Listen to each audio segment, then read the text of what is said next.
Welcome back to Still Uncaptured with me, Kgomotso. And of course myself, Ndumiso and And today we've got a guest, Ndumiso, our first guest ever. Do you know that? This is a historic moment in life because you are our first guest ever. Because I mean, when this thing blows up, which I know it will, you will always claim like I was the first guest on Still Uncaptured, and he also actually even got the memo. About this, I'm the one who missed the memo. The white T-shirt. Yeah. All right. So today in studio, we are joined, and I'm reading this because I came up with my own descriptor for him. He's like, no, let's tweak it and make it as short as possible. You know how people who have got brains, they do not like all these elaborate introductions. So he says, Siyabonga Hadebe, who is a Geneva-based social, economic, geopolitical analyst and commentator. Welcome, Siyabonga. Welcome. Thank you, Kati. Thank you, Kgomotso. So today we want to touch a little bit on culture and tradition. And this was prompted by a Facebook post of yours that Ndumiso absolutely loves. What did it say, Ndumiso? It was a series of them. He literally what he did, and you correct me. If you actually were to take all those Facebook posts, Yes. you could actually put together a column out of them. Yes. I think that in total there probably would be about 750 words. Yes. But the gist of it is literally, and of course it's far more nuanced than that, but the gist of it is that most of us are walking around with false identities, that we do not really know who we are. And the fact that it's leading to a whole bunch of problems that we have, social problems. And when I say we in particular, this particular conversation is far more premised on the lives of Black people, Yes. particularly Black people. So first things first, the fact that I just said to in my introduction, I said, I am Ndumiso Ngcobo. So I'm going to put this question to you right now, just starting off. Am I Ndumiso Ngcobo? Are you? Are you throwing back the question back to me? Let us start here. Yeah. And it will come as a surprise to you that even a name and a surname doesn't exist. Those two don't exist. Actually, we've got numbers. Yeah. Actually, I am 72, 1, 2, 3, 4, 5, 6. Yeah. So that's where it starts. That's where the problem starts. So when you go to names and all of that, this goes far back in let's say in Europe, when they started to get together these cosmopolitan cities and so on. But now what was key is that everybody had to be registered for certain purposes: tax collection, census, and what is called biopolitics today. When we talk about statistics and all of that. But there was a challenge that people had so many kinds of names. Then they had to come up with let's say a name like Van Tonder. Van Tonder perhaps is a village somewhere, but they had to have a first name. Right. Then it became Johannes Van Tonder. That was a first aggregation. Right. Then the second aggregation, as populations grew. Now, can you imagine if you are trying to handle a city like Paris, as huge as it is, Van Tonders, there would be just way too many. Yes, the aggregation at a smaller scale, it works, but then they had to move to numbers. That's how ideas came. But then this system was transported to the new world. Yes, and that's us now. That is us. That is us. The new world. Yes. We are in new world. So I'm deviating from the terminology of new world as in Latin America, but as a new world. You're talking about the heart of darkness. Oh yes, yes. The darkness of all darknesses, as we are called. So when they got here, remember these guys had already gone to Asia and some places where they had practiced this thing of controlling people. So when they came to us, they were more or less clear what they wanted, but we're more or less scattered because of some of the history, you know? Part of that is that we sit on the biggest waterway in the world. South Africa, even today. The warmest waterway in the world. So, which means The that Indian Ocean. the Indian Ocean, the Atlantic, both of them, basically. Yes, yeah. Because they are navigable, Nice. right? So, meaning the movement in the ocean has always affected us Yeah. as people in the South. So, we need to move away from the mainstream narrative that slavery happened elsewhere, West Africa, and so on.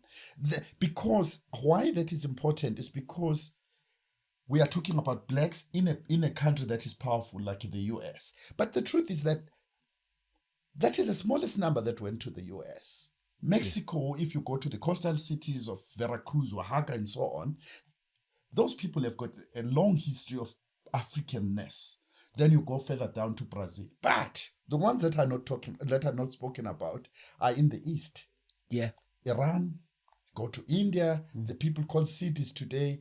Those are people that were taken from this part of the world. Normally they will say they were taken from the Kenya coast because there were no countries basically. Yes. So now, because everyone talks about the Kenya coast Yes. as a result of, because I mean, I remember, sometimes I'm a horrible husband and father sometimes.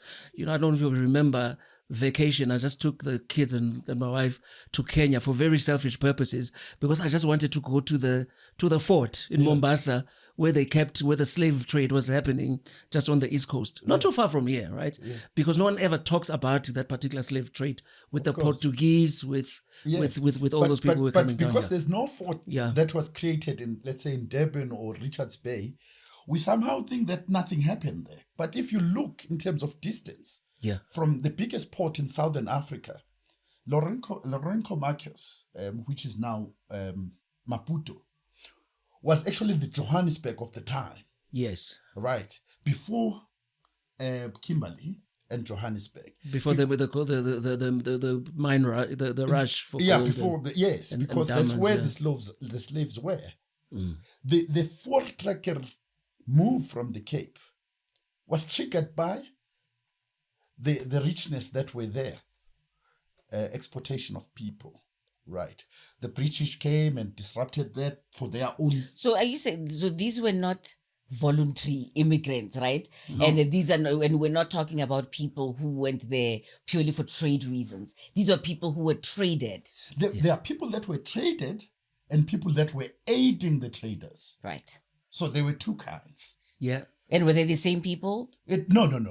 No, it can't be the same people because that's when we got the so-called strong tribes and weak tribes. The weak tribes are the ones that got hunted. That were being traded. That were being hunted and traded. Right. And this is a very beautiful segue because that is how, because we're now circling back to the conversation also about our surnames, so that it then became a very pragmatic decision to always align yourself with whoever was strongest, which is why you have certain, because I remember on your one of your Facebook posts, you talked about how many, for instance, in Zululand, there are certain surnames that everyone knows. Your Hadebe, Ngcobo, and they account for more than 50% of the population in KZN. That is completely impossible, in my view. Yeah. It's unreal. So the point that I'm trying to make is that when slavery became strong, the four-trackers came up, but because of the changes in geopolitics at the time, the British were prioritizing other areas. Then they cut slave trade, external now. Yeah. What happened? The ships that were going out from that side, they came inside. So when the Afrikaners, they formed the Boer republics, they used the same model of slavery. I'm glad that Kgomotso is next to me here. She's from the Highveld. She's a Motswana. Yeah. Those were people that were taken in as slaves at the time. They used to take young children. Women, they would release them at about 21. Men at about 25. The system was called Nbukelen. Yes. It's more of your people that are bonded labor, basically. And do you know what the Tswana word for slave is? No. Lelata malata. So then it means people know about this. Yes. And so many communities like Bakhatla, the different factions of the Bakhatla community around Pretoria, Rustenburg, were severely affected by this. So these kids were taken very young Very small. Right. Now, running 5, 10 years, 10 decades later, they have surnames now. And when you say they have surnames, it's very important to make this point, the fact that at the time, right? So not how. So for instance, there was never a historical figure called Shaka Zulu. No such person existed, right? I dispute that, yeah. So the person, if Shaka's historicity is indeed accurate, then he would have at the time been called Ushaka kasenza ngakhona or Uskiti kasenza ngakhona. And his father did not have the same surname, like second name, because he was senza ngakhona Kajama. Somebody else. Ujama Kandaba. And then when the administrators, The British, yeah. the British, our favorite father of the so-called Zulu kingdom, who is Sir Theophilus Shepstone, came and said, "This is madness. You cannot have people in the same house and they don't have the same surname." Yes. And then decided, let's give them surnames. And so you had to decide, right? Well, if you were lucky to decide, Of course, yeah. because you are an oppressed person and you Yeah. are a slave, like those young kids that had been captured, Yeah.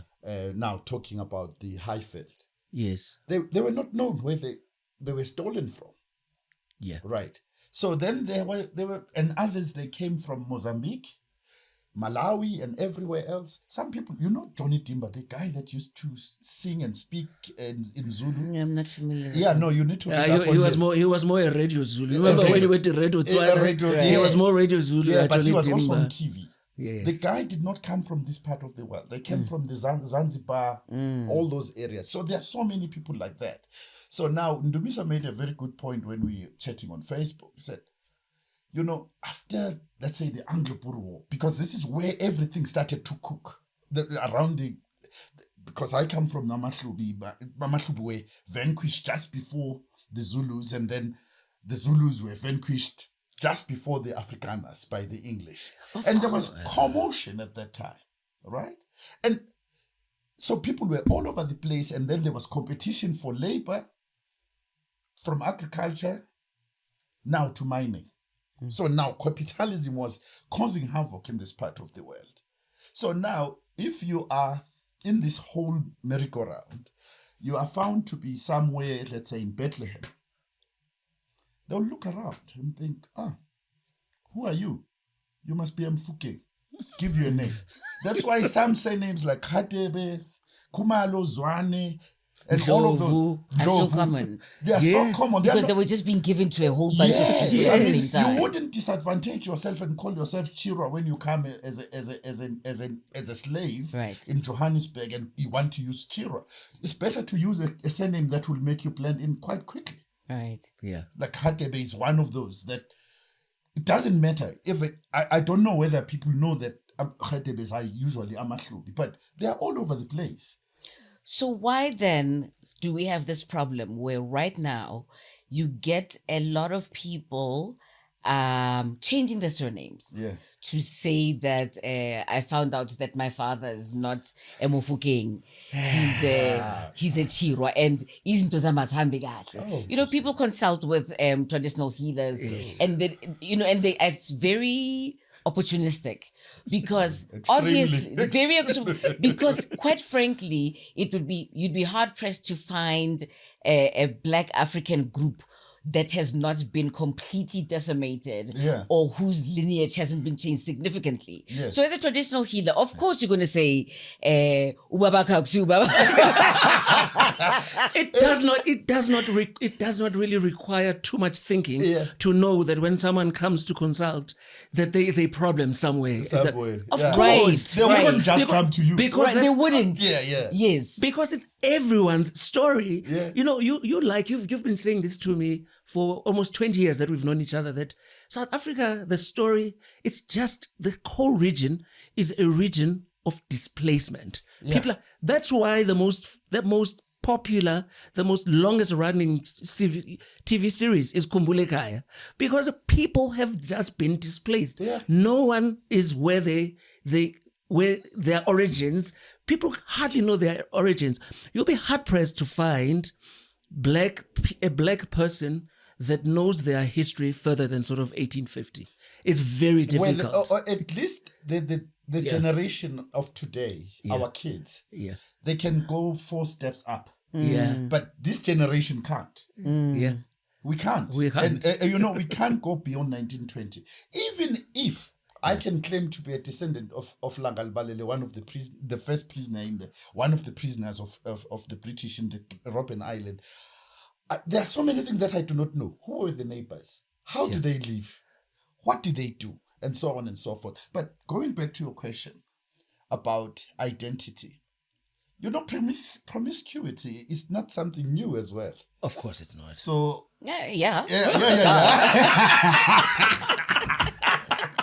Promiscuity is so a combination of promiscuity, displacement, bonded labor, and all of this. And in fact, this what we are talking about today.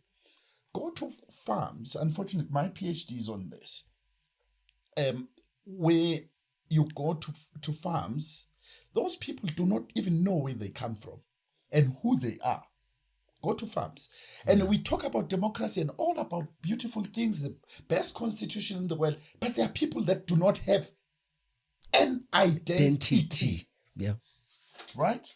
And then because they are in Natal somewhere, again, we go back to the dominant surname. If they are somewhere in the Northwest, dominant surname. So we've got all these problems, and this sounds like history, but it's continuing. And also, if you think about Mkumbane, Kofifi, Lady Solbon, and all those places, nobody knows exactly where those people came from, right? Yeah. And many of them were offloaded by trucks, right? Migration was not as coordinated as you and I got here in Johannesburg. We moved from KZN to come to Gauteng. Those days it wasn't like that. Yeah. These are people that were oppressed, and some of them were freed. But because they had this dependency on the whiteness, right? On these white masters. So they were always living in appended areas. That's how a township literally came about in South Africa. They had to accommodate these people. And in fact, they were inside. If you think not far away from here, Sophia Town was inside the city. Yeah. And then they needed to create a new space. Then other places like Alex and so on were created, So these are some of the dynamics that we are not talking about in South Africa. You know why we don't? It's because the politics generally, as it stands, is driven mainly from the Marxist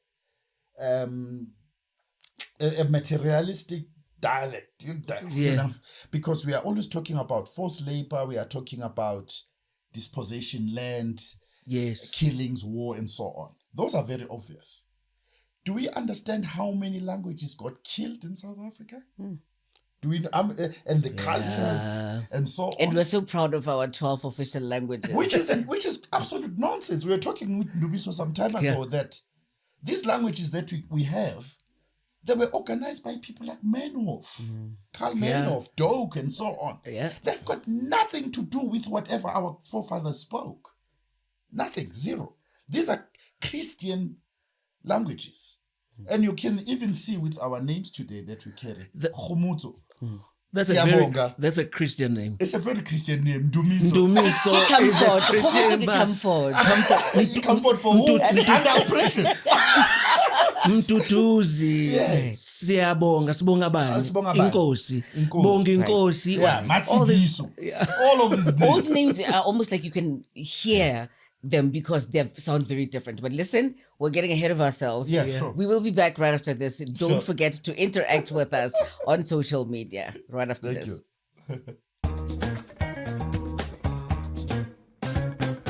Welcome back to Still Uncaptured. We're talking things traditional and cultural. And from what I understand, I don't know if it's still true, culture is that which changes, which seems like everything that you've just described so far. It's like we're a cultural nation. Because I was told that tradition is that which doesn't change. So the question becomes then, has there been anything that hasn't been changed? I honestly, I don't think so. I don't think so. Okay, so that conversation, right, about culture and tradition. So what's interesting about it is him and I were lumped in when by the time we were born in the 70s, we were basically told we were Zulu, right?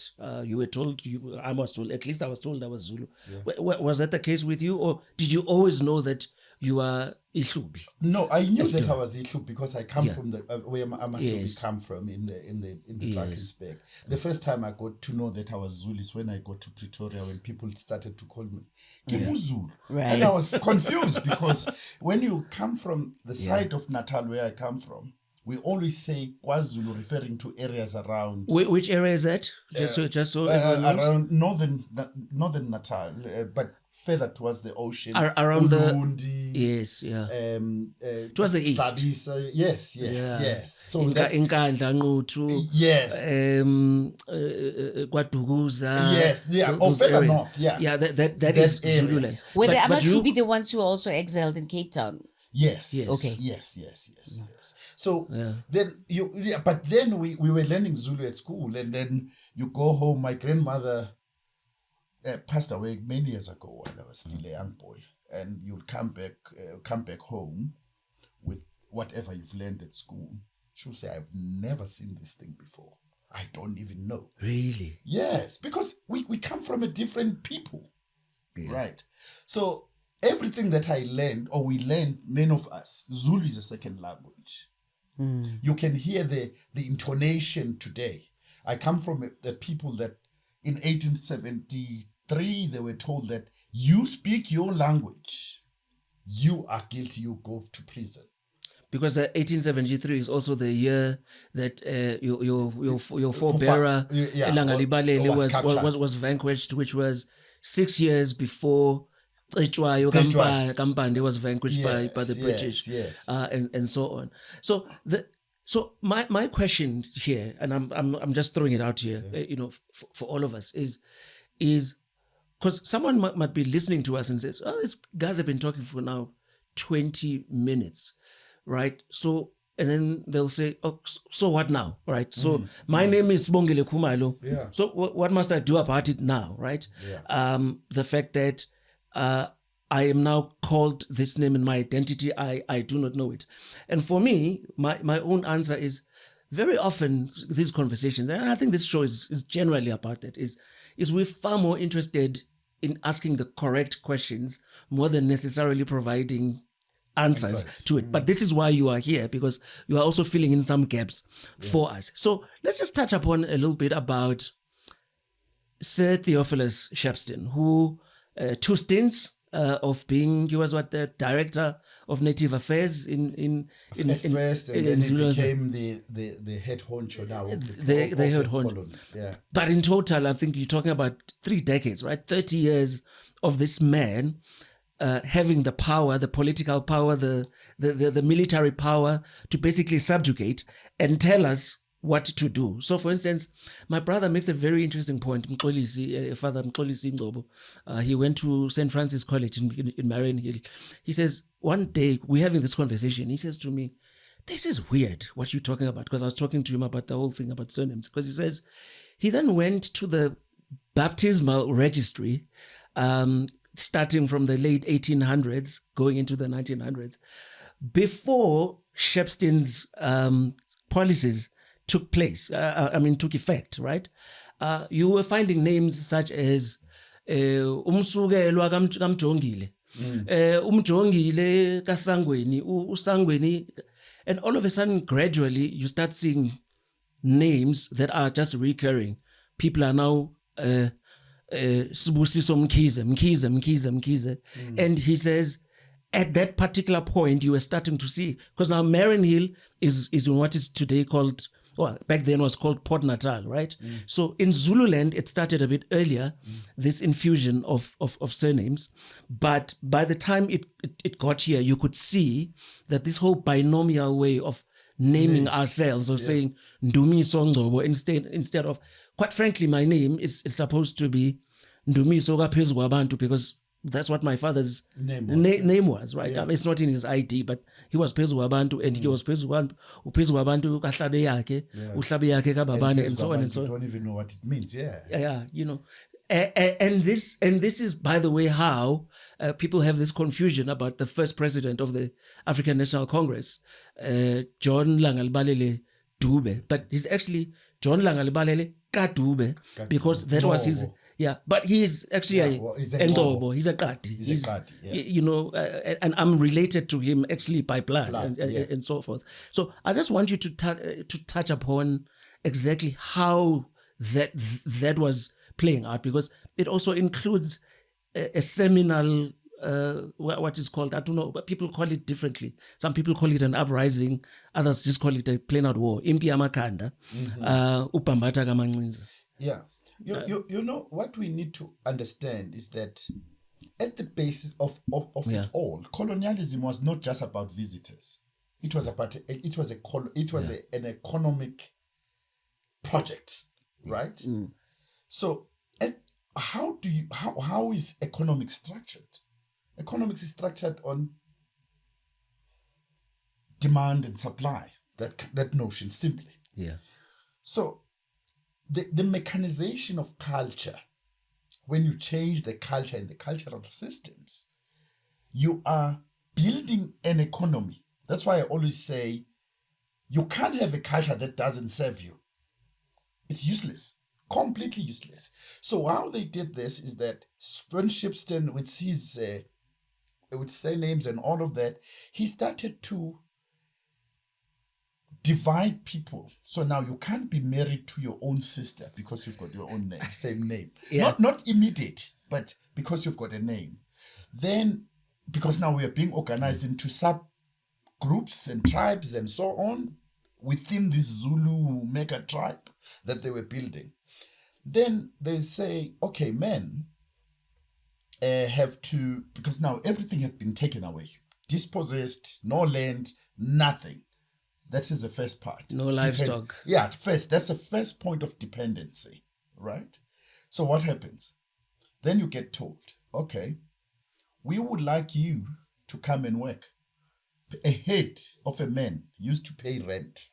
That's why it's called Impia Makand. This happened simultaneously in Basutoland and Natal. Because, by the way, Shepston was a governor of both at the same time, right? Yeah. So if you read the history of Basutoland, you get exactly the same kind of tax, hard tax and so on. So then they would say to you, now, I'm in love with this lady, Kgomotso. They'll say, no, you must come and work. So as a structure of the economy is that now there is a labor issue being addressed. That's number one. Two, there is a pool of taxpayers that could be taxed to support the economy of the colony. Then there would be artificial demand. And how did that artificial demand get created? They said, okay, for you to get married, we need to set something called ilobola, a standard. For a normal person, ordinary man, is 11 cattle. The dowry, right? The dowry, yes. 10 plus 1. So those of us that came from royal families were given another. If you're in Duna, it was another standard. But what this created is that it would create this demand that you would go and work, pay tax, get wages. That's a dependency that we are in now. Then with these wages, you'll have to spend them. That's how the economy starts to function. Yeah. You spend them on the very same white farmers that have stolen your land and your cattle, right? To buy cattle. To buy cattle. In order that you can marry. So that you can marry. Right. So and who doesn't want to get married, right? Who doesn't? It's a natural thing. Everyone wants to have a partner somehow. Then basically ilobolo is utter nonsense. It shouldn't even exist. It shouldn't.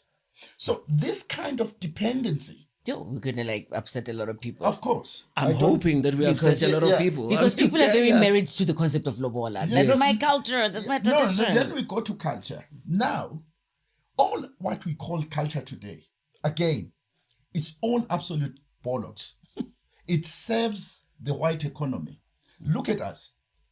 Getting married, starting with getting married. You pay a lot of money on this, lobola, all the way to a wedding. You look at the funerals. You have to buy the ring from De Beers. Of course. Yes. Because that's the ultimate Yes, symbol but of we insist. love. We insist this is our culture, right? And you look at in December how many billions we spent on liquor, and you see people weddings. doing mkiti and so on, Yes. and going to Ntabeni, the Transkei and Eastern Cape and so on. All of this props an economy that does not supply us. And then including our garb. Even what we wear Yes. At those events. at those events Yes. where we spend the majority of our salary. of our Yes. salaries. Yeah. Yes. Capitalism, mara e botlhale. But the issue is that we need to understand Yeah. that these systems, they can oppose themselves in order to legitimize themselves. Yeah. Right. Can a labor union exist without capital or without employment? Of No, course it not. can't. Yeah. It can't. Yeah. It Right. would be obsolete. Yeah, you're obsolete. You are rendered useless. I was talking to somebody.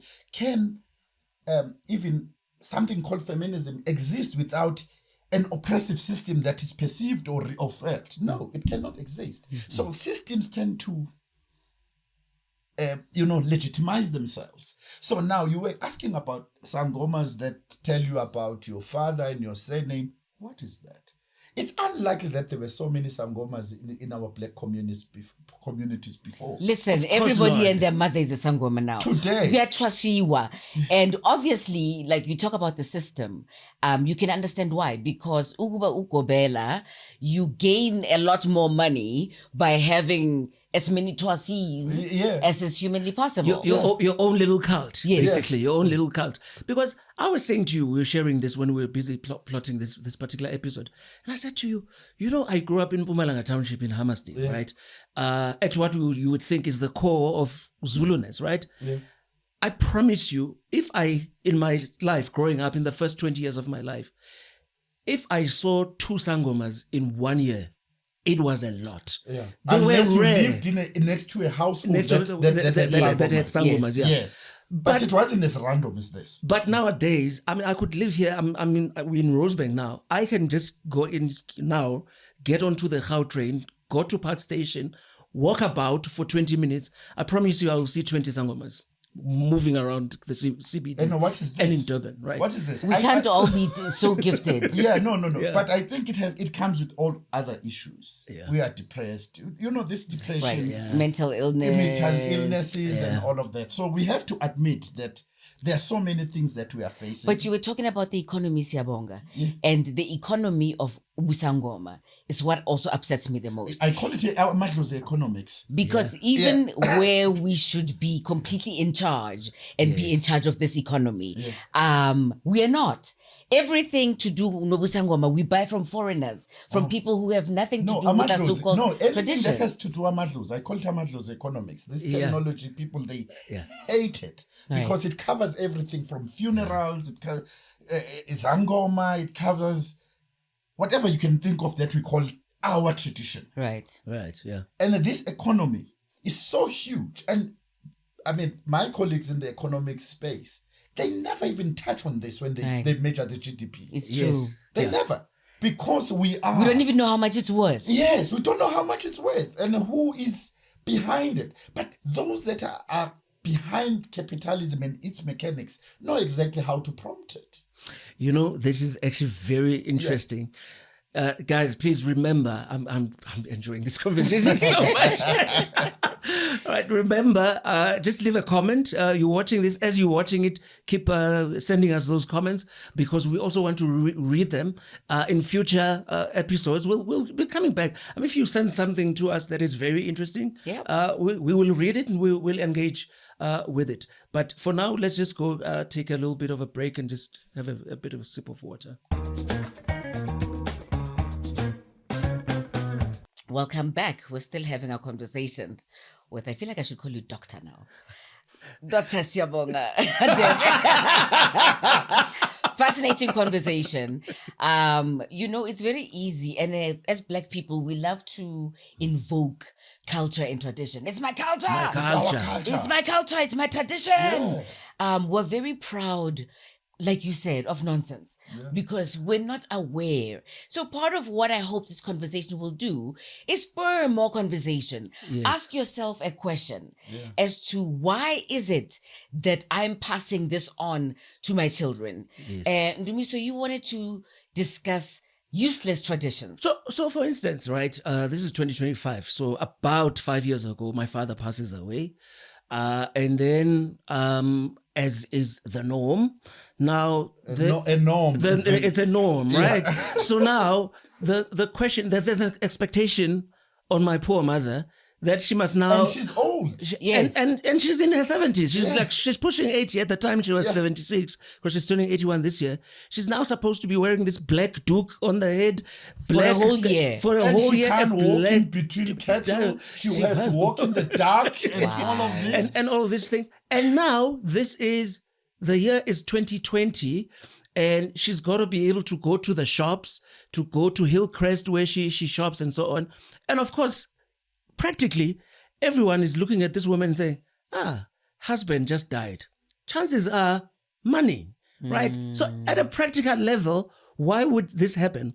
But fortunately, like you, I happen to be one of those very lucky people who can actually trace my ancestry all the way to Vumezita, the first one of Amakati, who actually came from what is present day Mozambique, exactly the area you're talking about. We came from Abantu Bawatembe, the Katembes, right? So our tradition, because we are royalty within the Amakati, is that the whole nonsense about wearing black was just never part of the culture in my family.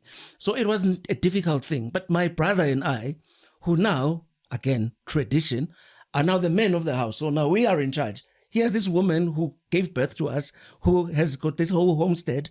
We are now having to make the decision, can she wear black? And we're like, my brother and I are like, no, you are not wearing any black. Because where does this tradition of wearing black come from? It's a sad sin to witness in our communities. Let me just branch out a little bit. Where I come from, there is this man who built shops and all of that for his sons. One of the sons died, and then the other son that was looking after the shops died. But at the time, the wife had decided to join the Jehovah's Witnesses. She refused to wear the black. She became an outcast. She couldn't inherit anything. Remember, we live in two South Africas. You might have all these laws that are nice written somewhere else. When you go to black areas, townships and rural areas, it works different. It's very but different. in any case, you this notion of it came about as a result of urbanization. This black cloth, some of you call it Victorian and all of that, but it came because when the women, because black people were not allowed to go to spaces where they were not allowed, right? You needed a dompas under apartheid before you needed something else. So for you as a woman to get to the gate of a mine or even a factory where your husband worked, you had to be clearly identifiable. You had to be visible. So then the decision was made, you either wear black or blue or something else. But you had to wear colors that were quite... and then it transformed and then, when you are oppressed, you end up internalizing your pain and your slavery and all of that. Then we came up with even some of the... I guess it was because people had to move long distances on foot and all of that. So this thing, you had to wait for 9 months, 6 months, something like that. But the origins of black, is this factual?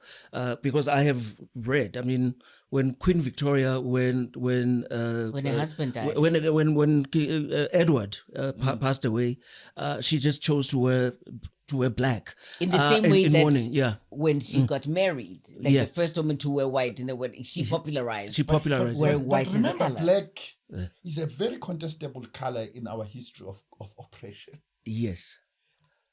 Remember, you talked about the dark continent. Yes. It's Yeah. associated with black. Black, yeah. Our color, none of us is black here, but we are called black. Yeah. Even if you look at the pictures of Satan and Jesus Of in those pictures, Satan is black. Demons are black. Right. When you mount as your brother who likes to say pocket, Yeah. you've got a dark heart, you've got a black heart. You know, If in your blood, in a Zulu, if someone is just not likable, doesn't have charisma, yeah, and that's why people go to Inyanga to be cleansed of the black blood. You know, those kind of things. So these, many things have been borrowed, but then the meanings have been changed. Yes, Victoria, maybe she felt that I could wear dark because I needed to respect my husband. But then these guys, they thought, we can use this for another purpose. Yeah. So there are so many things that have been brought to us that we now consider our own, while they were not. Yeah. In fact, this adoption of all sorts of nonsense of our culture, it even goes with food. You know what we eat on Mkhodu Mondays and Sundays? Don't go there. No. But It's one of our favorite conversations. yes. We call it poverty food. we are proud of poverty food, and we call it our. Right. September 24, Yeah. Maotwana in the offices. Yeah, The microwaves are reeking of why would Mkhodu. you eat a maotwana, litlhogo, and all of that? Right. Those are kind of things. And then you see when you interact with the Europeans, now this is impacting us. When we talk of international trade now, they take the fillets and the nice pieces of the chicken, and then they dump these useless parts of the chicken to us. It was called the fifth quarter. The fifth quarter. And the thing about it, particularly in the farms around Dundee, Glencoe, and so on, so they would slaughter because a cow is in quarters, right? So hind quarters, and there's two of them, and fore quarters, there's two of them. So then the head, the feet, the innards, afal, whatever, would actually be used as animal feed, right? Yeah. So they would still sell it in the butchery. But now the poor black peasant who does not know his name, does not know his identity, is working, and is poor and whatever, hungry, but this food is being given to the dogs and to whatever, but it's still being sold in the butchery. So then people started buying mautwana and buying mkhodu and so on, and eating it. And ultimately the capitalists started realizing, hey, but also now social media, we really popularized mautwana, and because right now mautwana are exactly the same price per kg as your breast. Did you realize that? No. I promise you. You lie. $59.95 per kg chicken feet. There's no meat. There's no. But Let's there's just a demand. calculate. I told But the you. demand is The demand huge. is That's a See, demand. I thought that it was Yes. because of our poverty that we were drawn to some of these foods, Well, it because was. this was the cheapest part of the chicken. Yeah. But not any longer, right? But it used to be. I mean, back then in my house, because I come from a family. It's another conversation. I'm a Zemtiti, educated people and so on. We are actually, there's two people that have written on Amazon TT in recent years. But we get to it. The exempt I was going to say, what is Zemtiti? Exempted. No, our forefathers were already, they went to American universities. Okay. John Langalabalele Dube studied in America. Got it. Isaka Seme, and so on. Right. So we come from those people. So in my house, believe this or not, the only time I would actually ever have mukhodu and mautwana would be if we go to a lalini, emakaya, because but nakhona bekungasi umkhodi bidliwa as part of everything. Right. Then the picture changes when you come to Johannesburg. Yeah. You realize that people are eating mukhodu and they are actually applauding. Right. How can you eat chicken feet? They're proud. And they're proud. And Proud. then it's called our culture. Even this show now, I guess people are going to say we are dissing everything. But we need to remember this, and even your audiences need to remember this, that we need to embrace these contradictions about us. Yeah. Be comfortable with be these comfortable with contradictions. With the contradictions. We might be saying the ANC, now I'm politicking, the ANC is fighting for the liberation of black people. But the people who founded it had no interest in black people.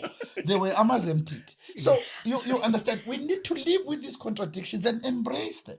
And we're not saying they're evil. No. Because if you and I were of that time, in all likelihood, given what they knew, we would probably have made like even we are doing today. Some of us that are in the privileged spaces today, there's a way that we are treating those that are not in privileged spaces. Oh, without a doubt. You see. So these are some of the contradictions. I might say, we as black people, but when I get out of here, I jump into my Panamera and I do this and that, I'm not bothered, right? Nice. So these are some of the realities that we need to also talk about, and we mustn't be scared. So when we talk about history and practice, there's something that we need to also appreciate, is that it's not about being wrong or right or dissing someone. It's just to know.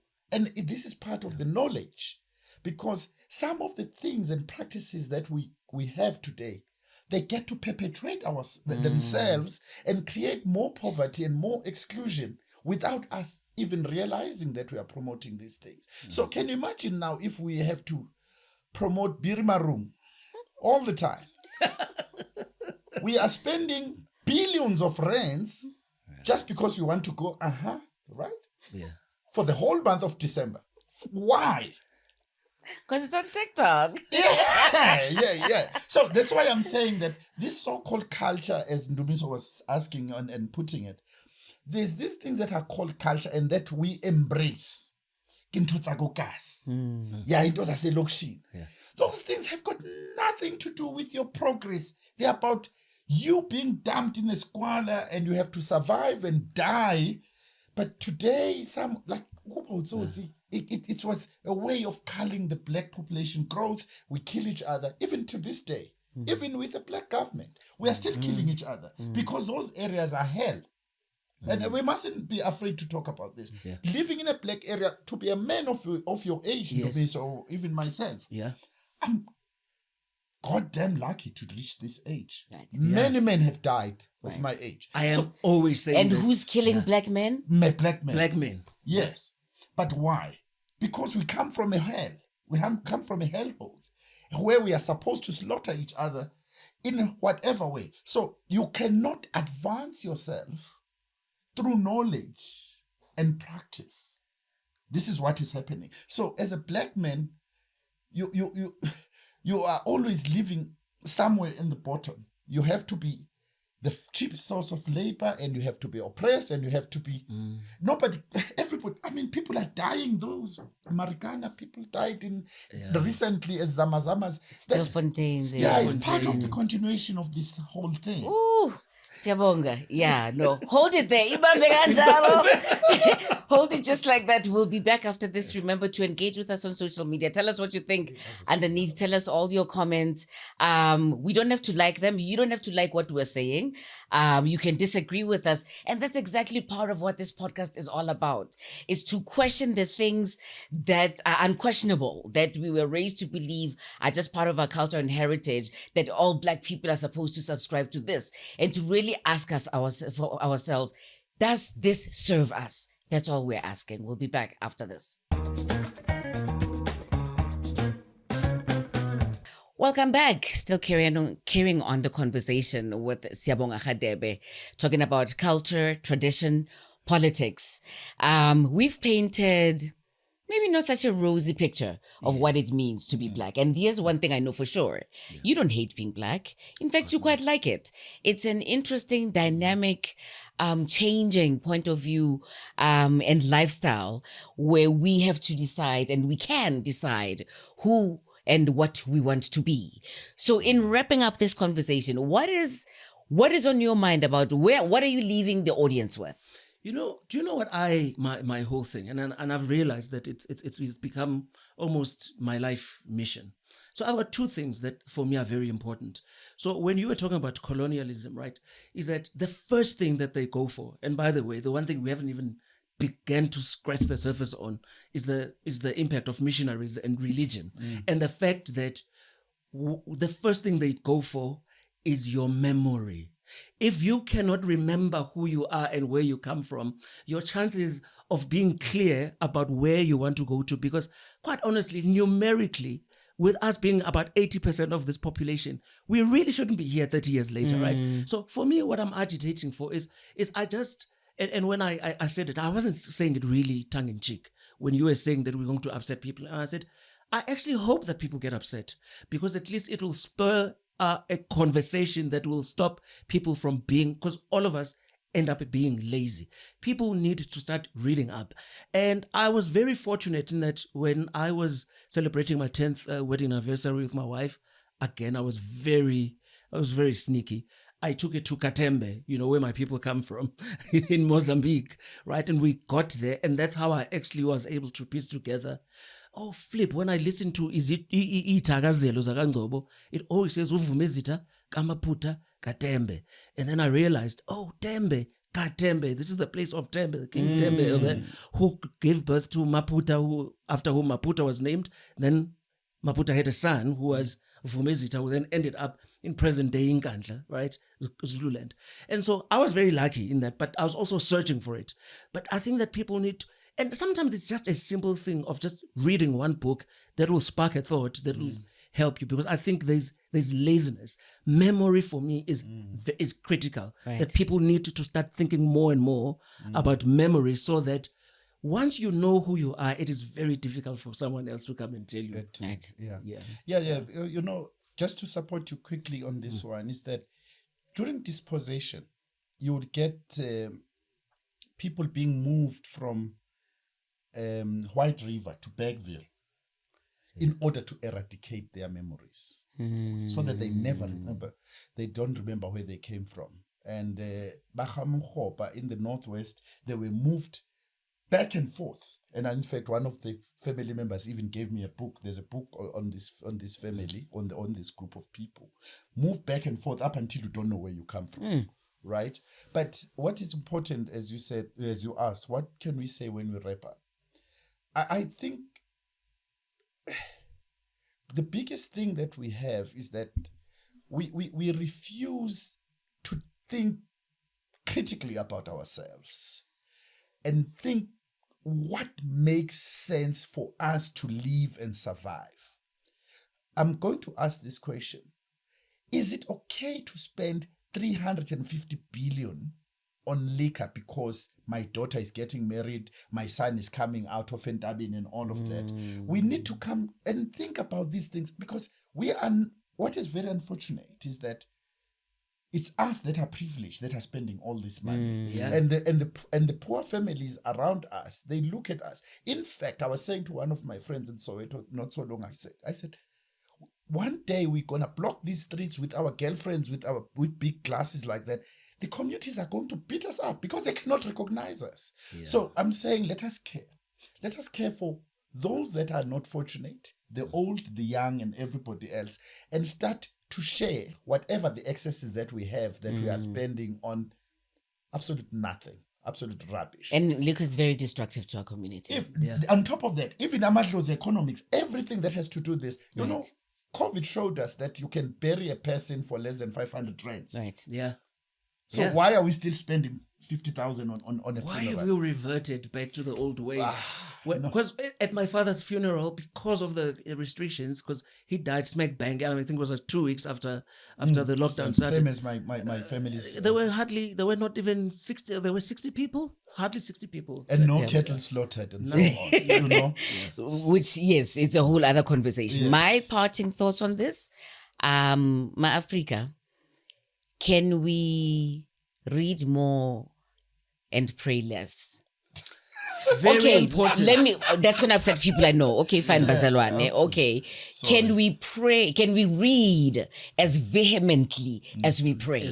Because we are so Christian and we're so beholden to a foreign system of worship that we don't even know how we got to it, but we just know that we are it. That we refuse to question anything about us. That you go to a black church and you're going to find a blonde, white Jesus on your wall. Can we just... there we go.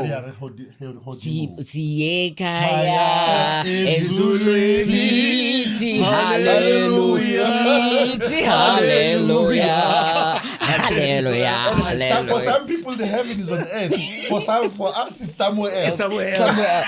Which is a whole other conversation that we will have. Yeah. But also, to close that particular loop, think about people that are going to be living just 50 years from now or 100 years. We cannot repeat this mistake where our grandchildren are now wanting to talk about what happened here, because guys, we're also not writing. Yes. We've got how much work? Because we're not reading. How many words do we write a day on social media talking about Somizi, talking about this, Gogo Maweni, when we could just be writing our own history? Yeah. It doesn't matter how well you write it, but just write it down. Yeah.